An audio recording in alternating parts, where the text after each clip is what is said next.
On a l'impression qu'ils arrivent en Europe, que pour eux c'est très facile d'arriver vers les pays de l'Union européenne. On oublie qu'ils ont traversé des zones de conflit, des déserts, qu'ils ont souvent été mis en détention, torturés, rackettés, violés, etc. Et que donc, même la situation dramatique dans laquelle on les voit à Calais, pour eux, ils sont presque au bout de l'espoir de survie. Donc, passer sous un grillage, essayer de passer sous le tunnel de la Manche, ce n'est rien par rapport à ce qu'ils ont déjà passé. Et pour eux, le risque de se faire renvoyer, devoir refaire ce parcours, est insupportable. Parce que, là encore, ils ne viennent pas uniquement pour trouver du travail.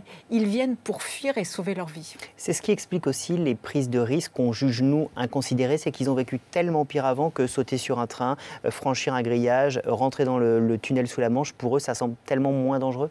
Ah mais pour eux, je ne vais pas dire que c'est rien, parce qu'ils savent qu'ils risquent leur vie, mais ils l'ont risqué tellement de fois. Leur parcours a été tellement difficile.